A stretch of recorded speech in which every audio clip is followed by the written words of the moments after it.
চাই না, ওইটা চাই না, সেটা চাই না, কি চাই, এইটা চাই আর ওইটা চাই, এটা পড়ানো জায়েজ নাই।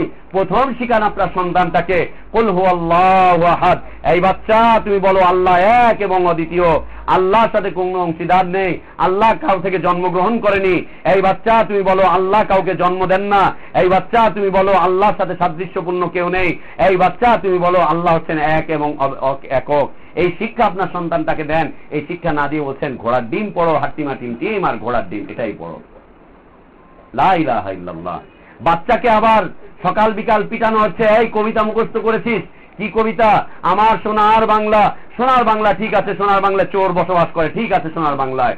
যিনি সোনার বাংলা গড়লেন তিনি বললেন আমি চোরের খনি পেয়েছি, ভালো মানুষের খনি পাইনি। আমার সোনার বাংলা, আমি তোমায় ভালোবাসি, ঠিক আছে ভালোবাসো, কোনো সমস্যা নেই। দেশ প্রেম ইমানের অঙ্গ, বিশুদ্ধ জাল হাদিস। দেশ প্রেম ইমানের অঙ্গ, বিশুদ্ধ জাল হাদিস, বিশুদ্ধ জাল হাদিস। দেশ প্রেম ইমানের অঙ্গ, ভালোবাসো, সমস্যা নেই, আমি তোমায় ভালোবাসি, চিরদিন তোমার আকাশ, দেশের আকাশ এটা। আল্লাহু আকবার, সে কি কথা? দেশের কোন আকাশ আছে? বাংলাদেশ কোন আকাশকে সৃষ্টি করতে পেরেছে? বাংলাদেশই আল্লাহ সৃষ্টি করেছেন। যখন চাইবেন আল্লাহ বাংলাদেশকে কি করবেন? ধ্বংস করে দিবেন। পৃথিবীর এই এলাকাকে ধ্বংস করছেন, ওই এলাকাকে আল্লাহ সুবহানাহু ওয়া তাআলা গড়ে তুলছেন, গড়ে তুলছেন। এক এলাকা ধ্বংস হচ্ছে, আর এক এলাকাকে আল্লাহ সুবহানাহু ওয়া তাআলা গড়ে তুলছেন। এই বাংলাদেশ এখন প্রতিষ্ঠিত আছে, আল্লাহ যখন চাইবেন এই বাংলাদেশকে ধ্বংস করে দিবেন। এই দেশে নাকি আকাশ তৈরি করছে, চিরদিন তোমার আকাশ, তোমার বাতাস। ও আল্লাহ, দেশেরই বাতাস, মানে দেশ চাইলে বাতাস বন্ধ করে দিবে। আমার প্রাণে বাজায় বাজছে, আহা হা, প্রাণে বাজায় বাজছে। ওর প্রাণে আল্লাহর কথা দিয়ে ও শান্তি অনুভব করে না, ইতমিনানে কলব অনুভব করে না। অথচ কি করছি আমরা? আমার সন্তানটাকে ওই অ্যাসেম্বলিতে দিয়ে চলে আসছি। তাও কবিতা লিখেছেন কে? বিশুদ্ধ একজন হিন্দু, বিশুদ্ধ একজন হিন্দু কবি, তিনি লিখলেন লা ইলাহা ইল্লাল্লাহ। ওই অ্যাসেম্বলি ওটার সামনে দাঁড়িয়ে থাকে, পতাকা উড়ে, ওই কবিতা পাঠ করা হয়, আর ওইটার প্রতি ভালোবাসা, দেশের প্রতি এত ভালোবাসা শিখলো যে সবচাইতে বড় দুর্নীতিবাজ বের হচ্ছে ওই শিক্ষা প্রতিষ্ঠান থেকে, যারা দেশকে বিক্রি করে দেওয়ার জন্য প্রচেষ্টা চালাচ্ছে। আমরা এই দেশকে ভালোবাসি, কিন্তু এই দেশকে ভালোবাসাকে ইমানের অঙ্গ মনে করি না। আমাদের ইমানের অঙ্গ হচ্ছে আল্লাহর সাথে ভালোবাসা, আমাদের ইমানের অঙ্গ হচ্ছে তার রসুলের সাথে ভালোবাসা, আমাদের ইমানের অঙ্গ হচ্ছে আল্লাহর কিতাবকে ভালোবাসা, আমাদের ইমানের অঙ্গ হচ্ছে মুমিনদেরকে ভালোবাসা। এটা হচ্ছে আমাদের ইমানের অঙ্গ। এই কথা আল্লাহ বলেছেন। দেশকে আমরা ভালোবাসি কেন? আমরা এই দেশে বসবাস করি, এই জন্য দেশকে ভালোবাসি। এই দেশে আল্লাহ তাআলা আমাদেরকে পাঠিয়েছেন, এই জন্য দেশকে ভালোবাসি। কিন্তু ইমানের অঙ্গ নয়, আমাদের ইমানের অঙ্গ নয়, ইমানের বিলকুল অঙ্গ নয় এটা আমাদের। আমরা এই দেশের আকাশ রয়েছে, এই দেশের বাতাস রয়েছে, আমরা এটা বিশ্বাস করি না। এটা বিশ্বাস করে অ্যাসেম্বলি কোনো মাদ্রাসায় জারি করা জায়েজ নয়। সন্তানদেরকে এগুলো পড়ানো জায়েজ নয়। হাট্টিমা টিম টিম, ঘোড়ার ডিম। আর ক্লাস 6-এ আপনাকে পড়াচ্ছে এক বালতি দুধ, এই এক বালতি দুধের সাথে যদি আরেক বালতি দুধ মিশানো হয় তাহলে 10 কেজি দুধ হবে। 1 কেজি দুধের দাম হচ্ছে 50 টাকা, তাহলে 10 কেজি দুধ হয়ে গেলে কয় টাকা দাম হবে? 10 কেজি দুধের দাম হবে হচ্ছে 500 টাকা। দেখেন হারামের শিক্ষা দেওয়া হলো যে 1 কেজি দুধের সাথে যদি আরেক কেজি দুধ মিশানো হয়, পানি মিশানো হয়, 1 বালতি পানির সাথে আরেক বালতি দুধ যদি মিশানো হয়, হারাম শিক্ষা দেওয়া হচ্ছে। তারপরে ওখান থেকে আবার সুদের শিক্ষা দেওয়া হচ্ছে। যদি এটা থেকে এত হয়, ডেবিট আর credit, debit credit, debit credit করতে করতে এত এত পৌঁছাবে। আল্লাহু আকবার, উচিত নয়, উচিত নয়, উচিত নয়। পৃথিবীতে অশান্তি কে আনলো? আমরাই অশান্তি আনয়ন করেছি চেয়েছে। কি করেছি? সুদের শিক্ষায় পড়িয়েছি। কি করেছি? মানব রচিত শিক্ষায় পড়িয়েছি। আজকে যারা এখানে উপস্থিত রয়েছে, যারা জেনারেল শিক্ষায় শিক্ষিত হয়েছে, যা জীবনে চলে গিয়েছে তা চলে গিয়েছে। আমরা অনুরোধ করব আজকের এই দিন থেকে আল্লাহর দ্বীন শিক্ষা করার জন্য আল্লাহর কাছে ওয়াদা করো, শপথ করো, আল্লাহর কাছে শপথ করো, জীবনে আর যেই কটা দিন থাকবে দুনিয়ার মতো চলতে থাকবে, আমরা আল্লাহর দ্বীন শিক্ষা করতে থাকবো। জীবনে যতটুকু সময় পাই আল্লাহর দ্বীন শিখবো। প্রতিদিন অন্তত পক্ষে 1 ঘন্টা আল্লাহর কিতাব পড়বো অর্থ সহকারে। পারবো না ইনশাআল্লাহ? প্রতিদিন 1 ঘন্টা কোরআন পড়বো অর্থ সহকারে। কয় ঘন্টা? 1 ঘন্টা, অন্তত পক্ষে 1 ঘন্টা। গাড়িতে চড়েছেন, বাসে যাচ্ছেন, বাসে যাওয়ার সময় একটা অনুবাদ কপি নিয়ে যান, বাসে বসে বসে কোরআন পড়েন। অফিসে চলে গিয়েছেন, ওখানে বসে বসে কোরআন পড়েন। আপনি শিক্ষা প্রতিষ্ঠানে গিয়েছেন, আপনি ব্যবসা বাণিজ্যের ক্ষেত্রে গিয়েছেন, দোকানে গিয়েছেন, ওখানে সময় পেয়েছেন, 1 ঘন্টা বসে বসে কোরআন পড়েন। আল্লাহর কিতাব পড়তে চেষ্টা করেন। জীবনের বাকি যে কয়টুকু সময় আছে আল্লাহর কিতাবের তালিম করতে চেষ্টা করেন। আল্লাহর কিতাব দিয়ে মানুষের নফসটাকে পরিষ্কার করতে চেষ্টা করেন। আল্লাহ আমাদেরকে কবুল করেন, আল্লাহুম্মা আমিন। তাহলে প্রথম সিলেবাস কি হবে? রবের সিলেবাস। প্রথম সিলেবাস কি হবে? রবের সিলেবাস। প্রথম সিলেবাস কি হবে আমাদের সন্তানদের জন্য? রবের সিলেবাস। আমাদের ভাইদের জন্য প্রথম সিলেবাস কি? রবের সিলেবাস। প্রত্যেকটা দলের জন্য প্রথম সিলেবাস কি? রবের সিলেবাস। দল যদি রবের সিলেবাস ফলো করে, দল দলকে ছেড়ে দিবে, কর্মীরা দলকে ছেড়ে দিবে, কর্মীরা নেতাকে ছেড়ে দিবে, দল বিলুপ্ত হয়ে যাবে। সারা পৃথিবীর মুসলিম এক জাতিতে একটা দেহে পরিণত হবে ইনশাআল্লাহ, একটা দেহে পরিণত হবে। রাসূল সাল্লাল্লাহু আলাইহি ওয়াসাল্লাম যে কথা বলেছেন। তো ইলমের ফজিলত, দ্বীনের শিক্ষার সফলতা, এই সম্পর্কে আল্লাহ সুবহানাহু ওয়া তাআলা সূরা মুজাদালা আয়াত নাম্বার 11, দ্বীন শিক্ষা এর সফলতা, দ্বীনের মজলিসে বসার আদব এর সম্পর্কে আল্লাহ সুবহানাহু ওয়া তাআলা বলেন, ইয়া আইয়ুহাল্লাযীনা আমানু, হে বিশ্বাসীরা। কিসের প্রতি বিশ্বাস করেছে? আল্লাহর প্রতি। কিভাবে? হুজুর যেভাবে বিশ্বাস করতে বলেছে সেইভাবে নাকি? না, ওই যারা বিশ্বাস করেছো যথাযথভাবে যেভাবে আল্লাহকে বিশ্বাস করা উচিত ঠিক সেইভাবে, যেভাবে কিতাবকে বিশ্বাস করা উচিত, যেভাবে মালাইকাদেরকে বিশ্বাস করা উচিত, যেভাবে তাকদীরকে বিশ্বাস করা উচিত, যেভাবে আখিরাতকে বিশ্বাস করা উচিত, যেভাবে নবী রাসূলগণকে বিশ্বাস করা উচিত, ঠিক সেইভাবে যারা বিশ্বাস স্থাপন করেছো। ইযা কিলা লাকুম তাফাসসাহু ফিল মাজালিস, ইযা কিলা লাকুম তাফাসসাহু ফিল মাজালিস, যখন তোমাদেরকে বলা হয় তোমাদের মজলিস গুলোকে একটু প্রশস্ত করে দাও, দিনী ভাইরা যারা আসছে, যারা দ্বীন শিক্ষা করতে আসছে তাদের জন্য জায়গাকে ছেড়ে দাও। ফাসসাহু ইয়াফসাহিল্লাহু লাকুম, তাহলে তোমরা জায়গাকে ছাড়তে চেষ্টা করো, আল্লাহ তাআলা তার কাছে তোমাদের জন্য আল্লাহর জমিনকে প্রশস্ত করে দিবেন। আল্লাহ তাআলা তার কাছে তোমাদের জন্য আল্লাহর জমিনকে কি করবেন? প্রশস্ত করে দিবেন। আল্লাহর জমিনকে তোমাদের জন্য প্রতিষ্ঠা করে দিবেন। ওয়াইদা কিলান শুজু, যখন তোমাদেরকে বলা হয় সংকুচিত হয়ে বসো, ফানশুজু, তোমরা সংকুচিত হও। ইয়ারফাইল্লাহুল্লাযীনা আমানু মিনকুম, তাহলে আল্লাহ তাআলা তোমাদের মর্যাদাকে বৃদ্ধি করবেন। আল্লাহ কি করবেন? মর্যাদাকে বৃদ্ধি করবেন। দ্বীনি শিক্ষার মজলিসে আসো, দ্বীনি শিক্ষার মজলিসে এসে প্রশস্ত হয়ে বসো, দ্বীনি শিক্ষার মজলিসে এসে সংকুচিত হয়ে বসো, দ্বীনি শিক্ষার মজলিসে এসে ছাত্র ভাইদের জন্য জায়গাকে ছেড়ে দাও। তোমরা যারা আজকে এখানে আছো, ছাত্ররা যারা রয়েছো, আমরা তোমাদেরকে রিকোয়েস্ট করছি, যারা তোমরা এই প্রতিষ্ঠানের ছাত্র, আমাদের যারা মেহমান এসেছেন ঢাকার বাইরে থেকে, দূর দূরান্ত থেকে যারা এখানে থাকবেন, তোমরা নিজেদের সিটটুকু ছেড়ে দিয়ে তাদেরকে জায়গা করে দাও। আল্লাহ তোমাদেরকে আল্লাহর দরবারে মর্যাদার স্থানে অধিষ্ঠিত করবেন ইনশাআল্লাহ। আল্লাহ তোমাদেরকে মর্যাদা দান করবেন, আল্লাহ তোমাদেরকে সৌভাগ্য দান করবেন। নিজের সিটটুকু ছেড়ে দাও। যদি জায়গা না থাকে, রাতের বেলায় জেগে জেগে আল্লাহর কাছে ইবাদত করো। তোমার আরেকজন মুমিন ভাইকে ঘুমাতে সাহায্য করো। নিজের খাবারটাকে ভাগ করে, যে মুমিন ভাইরা এখানে এসেছেন দ্বীন শিখতে, তাদেরকে তোমার ভাগের খাবারটা তাদের মুখে তুলে দাও, তাদেরকে ভালো ব্যবস্থাপনা করে দাও, তাদের কাজের ক্ষেত্রে একটু সহায়তা করো, দ্বীন চর্চার ক্ষেত্রে তাদেরকে সহায়তা করো। তাদের যেই কয়টা দিন এখানে আছে তাদেরকে কোরআন শিক্ষার ক্ষেত্রে সহায়তা করো, নবী সাল্লাল্লাহু আলাইহি ওয়াসাল্লামের হাদিস শিক্ষার ক্ষেত্রে সহায়তা করো, কিতাবুত তাওহীদের তালিম তাদের মধ্যে তালিম করো, চালু করো, আল্লাহর কিতাবের তালিম তাদের মাঝে চালু করো, তাদেরকে দ্বীন শেখার ক্ষেত্রে সহায়তা করো। তোমরা তাদের জন্য একজন পথ প্রদর্শক মাত্র, তাদেরকে পথ নির্দেশনা করো। আল্লাহ তোমাদের মর্যাদাকে বৃদ্ধি করবেন ইনশাআল্লাহ। ছাত্র এবং শিক্ষক উভয়ের প্রতি আমার পক্ষ থেকে রিকোয়েস্ট, নিজেরা নিজেদের জায়গা ছেড়ে দিব, মেহমানদেরকে জায়গা দিব, নিজেরা নিজেদের খাবারটুকুকে ছেড়ে দিব, তাদেরকে জায়গা দিব। আনসার এবং মুহাজিরদের যে সম্পর্ক ছিল, এই একটা মাস আমরা আমাদের দ্বীনি ভাইদের মধ্যে আনসার এবং মুহাজিরদের সম্পর্ক গড়ে তুলব ইনশাআল্লাহ। পারবো না ইনশাআল্লাহ? ইনশাআল্লাহ পারবো, ইনশাআল্লাহ পারবো। আনসার এবং মুহাজিরদের সম্পর্ক আমাদেরকে গড়ে তুলতে হবে, তবেই আল্লাহ আমাদেরকে মর্যাদা দান করবেন। আল্লাহ তুমি কবুল করো, আল্লাহুম্মা আমিন। আল্লাহ বলছেন, ইয়ারফাইল্লাহুল্লাযীনা আমানু মিনকুম, তোমাদের মধ্যে হতে যারা ঈমান এনেছে আল্লাহ তাআলা তাদের মর্যাদাকে উঁচু করবেন। ওয়াল্লাযীনা উতুল ইলমা দারাজাত, আর যাদেরকে জ্ঞান দেওয়া হয়েছে তাদের তো মর্যাদার বলার অপেক্ষাই রাখে না। অসংখ্য মর্যাদার দারাজাত, মর্যাদার অসংখ্য দরজা রয়েছে, অসংখ্য দরজা রয়েছে তাদের মর্যাদার। আবু হুরায়রা রাদিয়াল্লাহু আনহু থেকে বর্ণিত, আল্লাহ রাসূল সাল্লাল্লাহু আলাইহি ওয়াসাল্লাম বলেছেন, একটি দীর্ঘ হাদিসের একটি অংশ, রাসূল সাল্লাল্লাহু আলাইহি ওয়াসাল্লাম বলেছেন, ওমান সালাকা তারিকান ইয়ালতামিসু ফীহি ইলমান সাহালাল্লাহু বিহি তারিকান ইলাল জান্নাহ, যে ব্যক্তি দ্বীনের জ্ঞান শিক্ষা করার জন্য রাস্তা ধরে, যে ব্যক্তি দ্বীনের জ্ঞান শিক্ষা করার জন্য রাস্তা ধরে, রাস্তায় সফর করে, বিভিন্ন পথে যাওয়া শুরু করে, আল্লাহ তাআলা তার জন্য জান্নাতের পথকে সহজ করে দেন।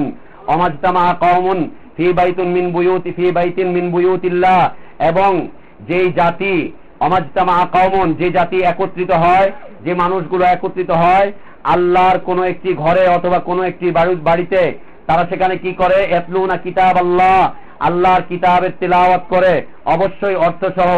আল্লাহর কিতাবের তিলাওয়াত করবে কিভাবে? অবশ্যই অর্থ সহ। আরবরা আল্লাহর কিতাবের তিলাওয়াত করতেন অর্থ সহ, এই জন্য তাদের অন্তরে প্রভাব পড়েছিল। কেন? তারা অর্থ জানতেন। আমরা যেহেতু অর্থ জানি না, অতএব যারা অর্থ করে দিয়েছেন বিশুদ্ধ অর্থকে নিয়ে আমরা অর্থ সহ আল্লাহর কিতাবের তিলাওয়াত করব। মনে রাখতে হবে, শুধুমাত্র তিলাওয়াত করলে সওয়াব পাবেন, অর্থ সহ তিলাওয়াত করলে অন্তরে প্রশান্তি পাবেন। আর অর্থ সহ তিলাওয়াত করে যদি কোরআনের উপরে আমল করেন জীবনে সফল হয়ে যাবেন, ব্যর্থতা আপনার জীবনে আসবে না, ব্যর্থতা আপনার জীবনে আসবে না, সফল হয়ে যাবেন। ইয়াতলুনা কিতাব আল্লাহ, আল্লাহর কিতাবের তিলাওয়াত করে, ওয়া ইয়াতাদারাসুনাহু বাইনাহুম, এবং দার্স তাদরিস করে তারা নিজেদের মধ্যে, ইল্লা নাযালাত আলাইহিমুস সাকিনা, আল্লাহর পক্ষ থেকে তাদের উপরে প্রশান্তি অবতীর্ণ হয়। আল্লাহর পক্ষ থেকে তাদের উপরে কি অবতীর্ণ হয়? প্রশান্তি অবতীর্ণ হয়। অগাশিয়াতুহুমুর রাহমা, এবং আল্লাহর দয়া তাদেরকে ঢেকে নেয়। ও হাফাতুহুমুল মালাইকা, মালাইকারা তাদের চতুর্দিক থেকে বেষ্টন করে নেয়।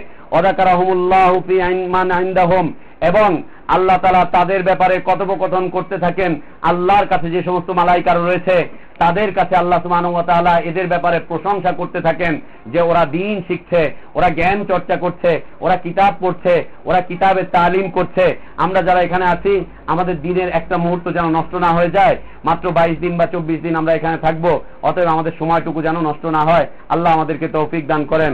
আল্লাহ রাসূল সাল্লাল্লাহু আলাইহি ওয়াসাল্লাম বলেছেন, মুআবিয়া রাদিয়াল্লাহু আনহু থেকে বর্ণিত, তিনি বলছেন যে আল্লাহ রাসূল সাল্লাল্লাহু আলাইহি ওয়াসাল্লাম বলেছেন, মাইয়ুরিদিল্লাহু বিহি খায়রান ইউফাক্কিহু ফিদ্দীন, আল্লাহ তাআলা যার কল্যাণ চান তাকে কি দান করেন?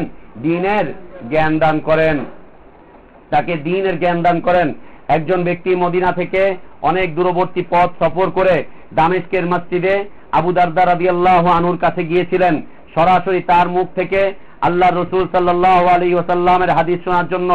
আবু দারদা রাদিয়াল্লাহু আনহু তাকে ইলম চর্চার উদ্দেশ্যে পরিশ্রম এবং কঠিন পথ বেয়ে যাওয়ার সফলতা সম্পর্কে হাদিস শোনালেন। তিনি বলছেন যে আমি আল্লাহ রাসূল সাল্লাল্লাহু আলাইহি ওয়াসাল্লামকে বলতে শুনেছি, মান সালাকা তারিকান ইয়াতুলুবু ফীহি ইলমান সালাকাল্লাহু তারিকান মিন তুরুকিল জান্নাহ, যে ব্যক্তি দ্বীনের জ্ঞান চর্চা করার জন্য, তালেবে ইলম হিসাবে ইলম অর্জন করার জন্য যে ব্যক্তি কোনো পথ ধরবে, পথ পরিশ্রম করে আসবে, আল্লাহ তাআলা তার জন্য জান্নাতের পথকে সহজ করে দিবেন, সুন্দর করে দিবেন। ওয়া ইন্নাল মালাইকাতা লা তাগাউ আজনিহাতিহা, এবং মালাইকারা তাদের পাখাগুলোকে এই তালেবে ইলমদের জন্য বিছিয়ে দিবেন, তাদের মর্যাদার জন্য এবং তাদের সম্মান করার জন্য, তাদের সন্তুষ্টি পাওয়ার জন্য, তালেবে ইলমদের সন্তুষ্টি পাওয়ার জন্য মালাইকারা তাদের পাখাগুলোকে বিছিয়ে দিবেন। ওয়া ইন্নাল আলিম লা ইস্তাগফিরু লাহু মান ফিস সামাওয়াতি ওয়াল মান ফিল আরদ, এবং আলেমদের জন্য আকাশ এবং জমিনে যত মাখলুকাত রয়েছে সকল মাখলুকাত আল্লাহর কাছে ইস্তিগফার করতে থাকে, ক্ষমা চাইতে থাকে। ওয়াল হাইতানু ফি জাওফিল মা, এবং মাটি পানির নিচে, ফি জাওফিল মা পানির পেটের মধ্যে, পানির নিচে যে সমস্ত প্রাণীরা রয়েছে, মাছ তার যত প্রাণীরা রয়েছে তারাও আল্লাহর কাছে ইস্তিগফার করতে থাকে। আলেমদের মর্যাদা হিসাবে রাসূল সাল্লাল্লাহু আলাইহি ওয়াসাল্লাম আরো বলছেন, ওয়া ইন্না ফাদলুল আলিমি আলাল আবিদ, এবং আবেদদের উপরে আলেমদের মর্যাদা হচ্ছে কাফাদলিল কমর, যেমন চাঁদের মর্যাদা, লাইলাতুল বদর 15 তারিখের চাঁদের মর্যাদা, পরিপূর্ণ চাঁদের মর্যাদা, আলা সাইরিল কাওয়াকিব সকল তারকার উপরে। ওয়া ইন্নাল উলামা ওয়ারাসাতুল আম্বিয়া, আলেমদের মর্যাদা সম্পর্কে আল্লাহ রাসূল সাল্লাল্লাহু আলাইহি ওয়াসাল্লাম আরো বলছেন, উলামারা হচ্ছে নবীদের ওয়ারিস। ওয়া ইন্নাল আম্বিয়া লাম ইউআররিসু দিনারান ওয়ালা দিরহামা, এবং আম্বিয়া ওয়াইনাল উলামা, উলামা ওয়াইনাল আম্বিয়া, আম্বিয়াগণ লাম ইউআররিসু দিনারান ওয়ালা দিরহামা, দিনার এবং দিরহামের সম্পদের কোনো মিরাস তারা ছেড়ে যান না। তারা যা ছেড়ে যান তা হচ্ছে কি? ওয়াইন্নামা ওয়ারাসুল ইলম, তারা ইলমের ওয়ারিস ছেড়ে যান, ইলমের মিরাস ছেড়ে যান। আল্লাহ সুবহানাহু ওয়া তাআলা ইলম এবং আলেমদের মর্যাদা সম্পর্কে বলছেন সূরা বাকারা আয়াত নাম্বার 269। আল্লাহ সুবহানাহু ওয়া তাআলা বলছেন, ইউতিল হিকমাতা মান ইয়াশা, আল্লাহ তাআলা যাকে চান তাকে জ্ঞান দান করেন, হিকমত দান করেন। এই জ্ঞান হচ্ছে দ্বীনের জ্ঞান। ওয়ামান ইউতাল হিকমাতা ফাকাদ উতিয়া খায়রান কাসীরা, আর যাকে দ্বীনের জ্ঞান দান করা হয়, হিকমত দান করা হয়, তাকে অসংখ্য কল্যাণ, অসংখ্য খায়ের আল্লাহ তাআলা কি করেন? দান করেন। ওমা ইয়াযাক্কারু ইল্লা উলুল আলবাব, এই উপদেশটা চক্ষুষ্মান ব্যক্তি ছাড়া আর কেউ গ্রহণ করে না। জ্ঞান শুধুমাত্র তারাই শিখতে আসে যাদের চোখকে আল্লাহ তাআলা খুলে দিয়েছেন। সেই সমস্ত ভাইরাই তাদের সন্তানদেরকে দ্বীনের জ্ঞান শিখায়, যাদেরকে আল্লাহ তাআলা চোখ খুলে দিয়েছেন, সেই সমস্ত বোনেরাই তাদের সন্তানদেরকে দ্বীনের জন্য, আল্লাহর দ্বীনের জন্য ওয়াকফ করেন, যাদেরকে আল্লাহ সুবহানাহু ওয়া তাআলা দ্বীনের জ্ঞান দান করেছেন।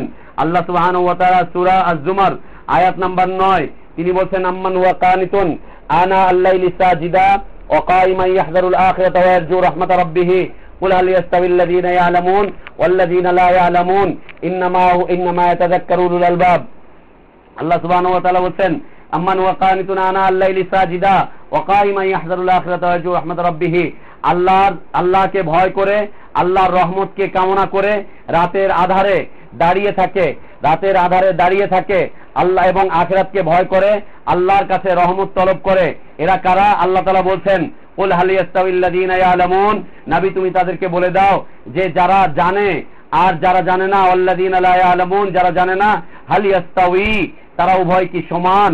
ইন্নামা ইয়াতাযাক্কারু উলুল আলবাব, নিশ্চয়ই উপদেশ গ্রহণ করে শুধুমাত্র কারা? উলুল আলবাবরা, জ্ঞানীরা, চক্ষুষ্মানেরা। আল্লাহ সুবহানাহু ওয়া তাআলা সূরা আলে ইমরান আয়াত নাম্বার 9 তিনি বলছেন, ওয়ার-রাসিখুনা ফিল ইলম ইয়াকুলুনা আমান্না বিহি, গভীর জ্ঞানে যারা প্রবেশ করেছে, যাদের গভীর জ্ঞান রয়েছে, তারাই শুধুমাত্র বলে আমরা ঈমান আনলাম, আমান্না বিহি, আমরা ঈমান আনলাম। কিসের প্রতি? এই কোরআনের প্রতি। কিসের প্রতি? এই কোরআনের প্রতি, এই ইলমের প্রতি, এই দ্বীনের প্রতি। ইয়াকুলুনা আমান্না বিহি কুল্লুম মিন ইনদি রাব্বিনা, আল্লাহর পক্ষ থেকে যা এসেছে সবকিছু আমাদের রবের পক্ষ থেকে এসেছে। আল্লাহ বলছেন, আমা ইয়াযাক্কারু ইল্লা উলুল আলবাব, চক্ষুষ্মান ব্যক্তিরা ছাড়া আর কেউ উপদেশ গ্রহণ করে না। আল্লাহ সুবহানাহু ওয়া তাআলা সূরা নিসা আয়াত নাম্বার 62 আল্লাহ সুবহানাহু ওয়া তাআলা বলছেন, লাকিনির রাসিখুনা ফিল ইলমি মিনহুম ওয়াল মুমিনুন ইউমিনুনা বিমা উনজিলা ইলাইক ওয়া মা উনজিলা মিন ক্বাবলিকা ওয়াল মুকিমিনাস সালাতা ওয়াল মুতুনাজ যাকাত ওয়াল মুমিনুনা বিল্লাহি ওয়াল ইয়াউমিল আখির উলাইকা সানুতিহিম আজরান আযীমা। তিনি বলছেন, লাকিনির রাসিখুন, শুধুমাত্র তারাই যারা গভীর জ্ঞানের অধিকারী, ফিল ইলমি মিনহুম, তাদের মধ্যে হতে, যারা অল মুমিনুন, এবং যারা মুমিন, ইউমিনুনা বিমা উনজিলা ইলাইকা, যারা ঈমান আনে যা তোমার প্রতি অবতীর্ণ হয়েছে, ওমা উনজিলা মিন ক্বাবলিকা, এবং তোমার পূর্বে যা অবতীর্ণ হয়েছে, ওয়াল মুকিমিনাস সালাহ, যারা সালাত প্রতিষ্ঠা করে, ওয়াল মুতুনাজ যাকাত, যারা যাকাত আদায় করে, ওয়াল মুমিনুনা বিল্লাহ ওয়াল ইয়াউমিল আখির, এবং যারা ঈমান আনে আল্লাহর প্রতি, আখিরাতের প্রতি, উলাইকা সানুতিহিম আজরান আযীমা, এই কিসিমের জ্ঞানবান মুমিনিনদেরকে আল্লাহ সুবহানাহু ওয়া তাআলা মহা পুরস্কার দান করবেন অচিরেই। খুব তাড়াতাড়ি আল্লাহ সুবহানাহু ওয়া তাআলা তাদেরকে মহা পুরস্কার দান করবেন। গোমরাহি থেকে বাঁচার জন্য ইলম অর্জন করা আল্লাহ তাআলা ফরজ করে দিয়েছেন। দলিল সূরা জুমআর আয়াত নাম্বার 2 আমরা যেটা আগে উল্লেখ করেছিলাম। অজ্ঞতাই হচ্ছে জেহালাত, অজ্ঞতাই হচ্ছে পথভ্রষ্টতা। নূহ আলাইহিস সালাতু ওয়াস সালাম আল্লাহর কাছে অজ্ঞতা থেকে পানা চেয়েছেন, যে আয়াত আমরা ইতিপূর্বে বলেছিলাম, সূরা বাকারা আয়াত নাম্বার 67, আউযু বিল্লাহি আন আকুনা মিনাল জাহিলিন, আমি জাহেল হয়ে যাওয়া থেকে আল্লাহর কাছে পানা চাচ্ছি। ইলম হচ্ছে আল্লাহর পক্ষ থেকে দয়া। আল্লাহ সুবহানাহু ওয়া তাআলা সূরা আর-রহমান শুরুতেই তিনি বলছেন, আর রহমান, রহমান আল্লামাল কোরআন, তিনি কোরআন শিখিয়েছেন। খালাকাল ইনসান, তিনি মানুষকে সৃষ্টি করেছেন। আল্লামাহুল বায়ান, তিনি মানুষকে কি শিক্ষা দান করেছেন? বায়ান শিক্ষা দান করেছেন। হুজুর বায়ান হবে, এখন বায়ান হবে, বায়ান হবে কিসের? তাসাউফের উপরে এখন বয়ান হবে। কিসের বয়ান হবে? এলেম এবং আমল সব ধ্বংস করে দেওয়ার জন্য বয়ান হবে। এখন এলেম আমলের মেহনত সম্পর্কে এখন বয়ান হবে। আপনারা বসেন, সবার এলেম ধ্বংস হয়ে যাবে। কেন? ওইটা হচ্ছে শিরকি কিতাব, শিরকি কিতাব। আল্লাহু আকবার। বয়ান করছেন হুজুর স্টেজে উঠে। স্টেজটা কেমন? যাত্রার স্টেজ যেমন করা হয়, হুজুরের বয়ানের স্টেজটাও ঠিক তেমন। যাত্রাও হয় রাতে, হুজুরও বয়ান করে রাতে। রাসূল সাল্লাল্লাহু আলাইহি ওয়াসাল্লাম রাতে কোনোদিন কোনো বয়ান করেননি। এশার সালাত পড়েছেন, একান্ত জরুরি 2-4টা কথাবার্তা থাকলে বলেই সাথে সাথে ঘুমিয়ে গিয়েছেন। আর হুজুরের বয়ান শুরু হয় রাত 12টার পরে, রাত 12টার পরে। যাত্রার প্যান্ডেলও, যাত্রার মঞ্চ দবদবানি দিয়ে উঠে রাত 12টার পরে। ওরসের মেলাও দবদবানি দিয়ে উঠে রাত 12টার পরে। আর হুজুরের তাফসীরও শুরু হয় রাত 12টার পরে, বয়ানও শুরু হয় রাত 12টার পরে। এমন বয়ান করে সারা রাত বসে, ফজরের সালাতের সময় মসজিদে একটাকেও খুঁজে পাওয়া যায় না। খিচুড়ি খেয়ে সব চলে যায়। আজকে রাত্রে অনেক বয়ান শুনেছি। আরে বয়ান কি ওয়াজ করলেন হুজুর? বলে তুই বলতো দেখি কি কি ওয়াজ করেছে। আচ্ছা, আল্লাহর কসম একটাও মনে নেই। এত বয়ান শুনেছে, একটাও মনে নেই।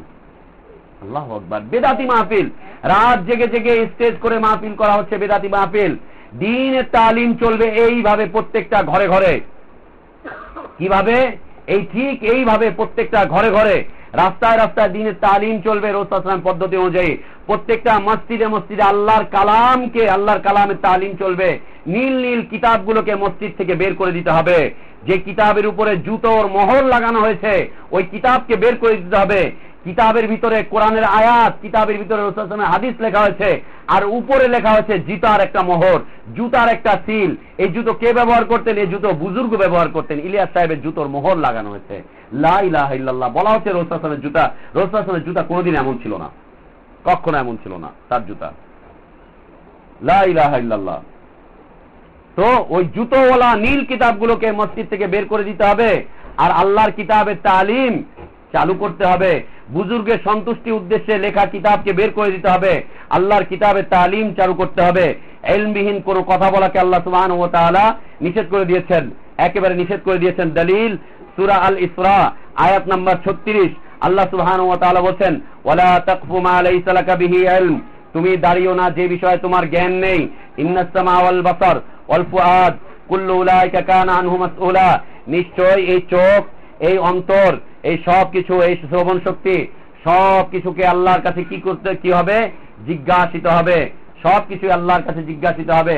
কিছুই জানে না, কোরআন পড়তে পারে না, ওকে সারাদিন যদি পিটানো হয় ওর মুখ থেকে সূরা ফাতিহার অর্থ বের হবে না। 3 দিন কোথায় যেন লাগিয়েছে, মসজিদে দাঁড়িয়ে বলে আসেন ঈমান আমলের মেহনত সম্পর্কে কথা শুনেন। ওইখানে দাঁড়িয়ে থেকে বলে কিছু থেকে কিছু হয় না, সব হয় আল্লাহর পক্ষ থেকে, মাখলুক কিছু দিতে পারে না, আল্লাহই সব দেয়। এটাই হচ্ছে তাওহীদ। ও কিচ্ছু জানে না, কি যেন 6টা দানা ওরা শিখে আসে, ওই 6 দানা 3 দিন শিখে এসে বলতে থাকে। ও 40 লাগিয়ে এসে কি যেন 6 উসুল বর্ণনা করে, ও 340 লাগিয়ে এসে কি যেন 6 উসুল বর্ণনা করে।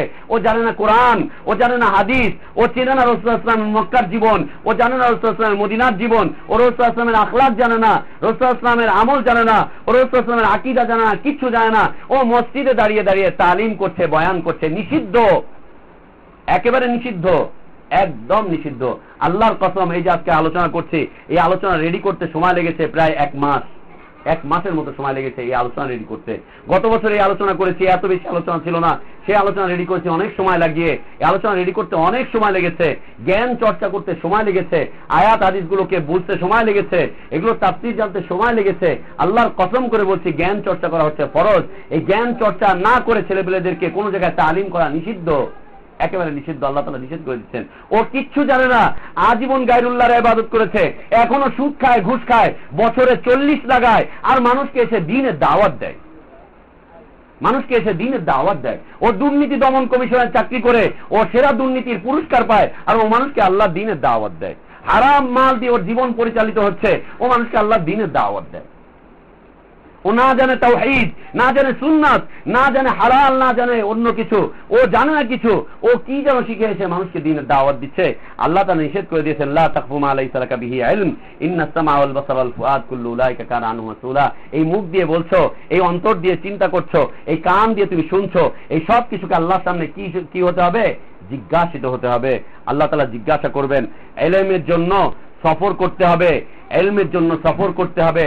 আল্লাহ সুবহানাহু ওয়া তাআলা ইলমের জন্য সফর করাকে ফরজ করেছেন কোন ক্ষেত্রে, আবার নফল করেছেন কোন ক্ষেত্রে। আল্লাহ সুবহানাহু ওয়া তাআলা সূরা আত-তাওবা আয়াত নাম্বার 122 আল্লাহ সুবহানাহু ওয়া তাআলা বলেন, ওমা কানাল মুমিনুনা লিয়ানফিরু কাফা, মুমিনদের মধ্যে হতে এমন একটা জামাত থাকা উচিত, লিয়ানফিরু কাফাতান ফালাউলা নাফারা মিন কুল্লি ফিরকাতিন মিনহুম তাইফাতুল লিয়াতাফাক্কাহু ফিদ-দীন ওয়া লিয়ুনযিরু কওমাহুম ইযা রাজাউ ইলাইহিম লাআল্লাহুম ইয়াহযারুন। মুমিনদের মধ্যে সর্বসময় এমন একটা শ্রেণী থাকা উচিত যারা সফর করবে, যারা এক এলাকা থেকে আরেক এলাকায় যাবে। কেন? লিয়াতাফাক্কাহু ফিদ-দীন, যাতে করে তারা দ্বীন শিখতে পারে। আজকে যারা রংপুর থেকে এসেছেন, দিনাজপুর থেকে এসেছেন, দেশের বিভিন্ন অঞ্চল, নাটোর থেকে এসেছেন, বিভিন্ন নোয়াখালী থেকে এসেছেন, বিভিন্ন জায়গা থেকে যারা এসেছেন, আপনারা এই আয়াতের আলোকে পড়ছেন। আল্লাহ সুবহানাহু ওয়া তাআলা বলছেন, প্রত্যেক সম্প্রদায়ের মধ্যে এমন একটা জাতির মধ্যে একটা সম্প্রদায় থাকা উচিত যারা দ্বীন শেখার জন্য সফর করবে, বিভিন্ন জায়গায় যাবে, দ্বীন শেখার জন্য যাবে। আর দ্বীন শেখা হলে তারা কি করবে? ফিরে চলে আসবে। ওয়ালিয়ানযিরু কওমাহুম ইযা রাজাউ ইলাইহিম লাআল্লাহুম ইয়াহযারুন।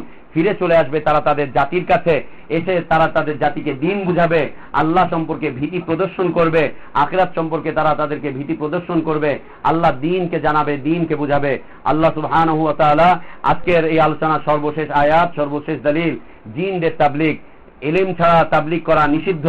জিন জাতি, মানব জাতি যেমন তাবলীগ করে, জিন জাতির জন্য তাবলীগ করা ফরজ। আল্লাহ সুবহানাহু ওয়া তাআলা বলেন সূরা আহকাফ আয়াত নাম্বার 28, 29, 30, জিনরা যখন আল্লাহ রাসূল সাল্লাল্লাহু আলাইহি ওয়াসাল্লাম যখন তায়েফের ময়দানে গেলেন, তাদেরকে যখন আল্লাহ তাওহীদের দাওয়াত দিলেন, দাওয়াত দেওয়ার পরে যখন তায়েফ বাসী অস্বীকার করলো, রাসূল সাল্লাল্লাহু আলাইহি ওয়াসাল্লামের উপর আক্রমণ করলো, রাসূল সাল্লাল্লাহু আলাইহি ওয়াসাল্লাম অজ্ঞান হয়ে পড়ে গেলেন। এরপর যখন জ্ঞান ফিরল, আল্লাহ রাসূল সাল্লাল্লাহু আলাইহি ওয়াসাল্লাম যখন সালাত করছেন, কোরআন তেলাওয়াত করছেন, তখন জিনদের একটা জামাত ওখান থেকে যাচ্ছে, একটা দল, তারা রাসূল সাল্লাল্লাহু আলাইহি ওয়াসাল্লামের মুখে কোরআন তেলাওয়াত শুনলো। কোরআন তেলাওয়াত শুনে আল্লাহ সুবহানাহু ওয়া তাআলা তাদের সেই চিত্র তুলে ধরছেন। ওয়াইযা সারাফনা ইলাইকা নাফারাম মিনাল জিন্নি ইয়াসতামিউনাল কোরআন, জিনদের মধ্যে হতে একটা জাতিকে যখন আমি তোমার কাছে পাঠালাম, তারা কোরআন শুনলো। ফালাম্মা হাদারু, তারা যখন উপস্থিত হলো, ক্বালু আনসিতু, এবং তারা বলল যে চুপ থাকো, চুপ থাকো, চুপে চুপে তোমরা কোরআন শুনো। ফালাম্মা কুদিয়া ওয়াল্লাহু ইলা কওমিহিম মুনজিরিন, যখন শোনা শেষ হয়ে গেল, তারা ঈমান নিয়ে চলে আসলো, আল্লাহর প্রতি, রাসূলের প্রতি ঈমান নিয়ে চলে আসলো। মানুষ ছেড়ে দিল, কারা গ্রহণ করলো? জিন গ্রহণ করলো। মানুষ ছেড়ে দিল, কারা গ্রহণ করলো? জিন গ্রহণ করলো। জিনেরা গ্রহণ করলো, আল্লাহর দ্বীনকে তারা গ্রহণ করলো। এবং তারা যখন তাদের জাতির কাছে ফিরে চলে গেল, তারা একজন একজন দায়ী হিসাবে ফিরে গেল। তাদের বক্তব্যকে আল্লাহ তাআলা তুলে ধরেছেন, জিনদের দায়ীদের বক্তব্য। তারা তাদের জাতির কাছে গিয়ে বলছে, কালু ইয়া কওমানা, এ আমার জাতি, আমাদের জাতি, ইন্না সামিআনা, নিশ্চয়ই আমরা শুনেছি, কিতাবান, এমন একটা কিতাব, উনজিলা মিন বাদি মূসা, যা মুসার পরে অবতীর্ণ করা হয়েছে, মুসাদ্দিকাল লিমা বাইনা ইয়াদাইহি ইয়াহদি ইলাল হক, যা এই দুইয়ের মাঝখানে সবকিছুকে কি করে? সত্যায়ন করে। ওয়াইলা তারিকিম মুস্তাকিম, যা হকের পথে মানুষকে দাওয়াত দেয়, যা সিরাতে মুস্তাকিমের পথে মানুষকে দাওয়াত দেয়। ইয়া কওমানা, ও আমার জাতি, ও আমাদের জাতি, আজিবু দাঈ আল্লাহ, আল্লাহর দ্বীনের দায়ীর আহ্বানে সাড়া দাও। জিনরা কি বলছে? দায়ীর দাওয়াতে, আল্লাহর পথে যিনি দাওয়াত দিচ্ছেন তার আহ্বানে কি করো? সাড়া দাও, তার আহ্বানে সাড়া দাও। এদেশের মানুষকে আমরা আহ্বান করছি, আমরা আল্লাহর পথে মানুষকে ডাকছি, আল্লাহ তাওহীদের পথে আপনাদেরকে ডাকছি, আপনারা আহ্বানে সাড়া দেন। আল্লাহ তাওহীদ বুঝেন, আল্লাহ তাওহীদকে নিজের জীবনের সাথে সম্পৃক্ত করে নেন, আল্লাহ তাওহীদের পথে মানুষকে আহ্বান করা শুরু করে দেন। জিনরা বলছে, ইয়া কওমানা আজিবু দাঈ আল্লাহ, আল্লাহর দ্বীনের পথে আহ্বানকারীর আহ্বানে তোমরা সাড়া দাও। ওয়া আমিনু বিহি, তার প্রতি ঈমান আনো। ইয়াগফির লাকুম মিন যুনুবিকুম, তাহলে তোমাদের পাপগুলোকে ক্ষমা করে দেওয়া হবে। ওয়াইজিরকুম মিন আযাবিন আলীম, এবং ভয়ানক আযাব থেকে তোমাদেরকে মুক্তি দেওয়া হবে। ওমাল্লা ইউজিব দাঈ আল্লাহ, আর যারা দায়ীর আহ্বানে সাড়া না দিবে, ফালাইসা বিমুআজিজিন ফিল আরদ, তাকে, এই দায়ীকে কেউ এই জমিনে অপারগ করতে পারবে না। ওয়ালাইসা লাহু মিন দুনিহি আউলিয়া, এবং তার জন্য কোনো আউলিয়া থাকবে না, তার জন্য কোনো আউলিয়া থাকবে না, কোনো সাহায্যকারী থাকবে না। উলাইকা ফি যালালিম মুবিন, এবং সে থাকবে স্পষ্ট গুমরাহির মধ্যে, যে সাড়া না দিবে। আল্লাহ আমাদের ইলমে বারাকাত দান করেন, আল্লাহ আমাদেরকে দ্বীনের ইলম অর্জন করার তৌফিক দান করেন, আল্লাহ আমাদের হায়াতে বারাকাত দান করেন, আল্লাহ আমাদের দ্বীনের পথ চলাকে বারাকাত দান করেন, আল্লাহ আমাদের এই প্রচেষ্টাগুলোকে কবুল করে নেন, আল্লাহ আমাদের এই দাওয়াতকে সারা পৃথিবীর যত বাংলা ভাষাভাষী মুসলিম আছে তাদের কাছে পৌঁছে দেন। আল্লাহ এর মাধ্যমে সংস্কার করার তৌফিক দান করেন, আল্লাহ মানুষের মধ্যে কিতাবের তালিমকে চালু করার তৌফিক দান করেন। আল্লাহুম্মা আমিন। রমাদানের পূর্ণ বারাকাত অর্জন করার তৌফিক আল্লাহ আমাদেরকে দান করেন। আল্লাহুম্মা আমিন। ওয়া আখির দাওয়ানা আলহামদুলিল্লাহি রাব্বিল আলামিন। ওয়া সাল্লাল্লাহু ওয়া সাল্লাম ওয়া বারাকা আলা নবিয়িনা মুহাম্মদ ওয়া আলা আলিহি ওয়া আসহাবিহি আজমাইন। আমাদের অনেক বোনেরা এসেছেন, পর্দার আড়াল থেকে আলোচনা শুনছেন। আমাদের আলোচনার সময় শুরু হচ্ছে 9টায়, আপনারা 9:15টার মধ্যে উপস্থিত হয়ে যাবেন। 9টার মধ্যে আমাদের আলোচনা শুরু হয়ে যাবে। মেকানিজম কারণে হয়তো 2-1 মিনিট দেরি হতে পারে, বাদবাকি 9টায় আমাদের আলোচনা শুরু হয়ে যাবে। বোনরা যারা এসেছেন তাদের কাছে অনুরোধ থাকবে, আপনারা আপনাদের আশপাশে আরো 2-4 জন মহিলা যারা আছে, পরিচিতদের ভিতরে ভাই বোনরা আছে, তাদেরকেও এই আলোচনার কথা বলবেন, তাদেরকেও আসার জন্য উদ্বুদ্ধ করবেন। আল্লাহ আমাদেরকে কল্যাণের মধ্যে রাখবেন ইনশাআল্লাহ। আমাদের আগামীকালকের আলোচনার বিষয়বস্তু হচ্ছে সূরা আল আসরের আকীদা ভিত্তিক তাফসীর। সূরা আল আসরের আকীদা ভিত্তিক তাফসীর। সুবহানাকাল্লাহুম্মা ওয়া বিহামদিকা আশহাদু আল্লা ইলাহা ইল্লা আনতা আস্তাগফিরুকা ওয়া আতুবু ইলাইক। আসসালামু আলাইকুম ওয়া রাহমাতুল্লাহি ওয়া বারাকাতুহু।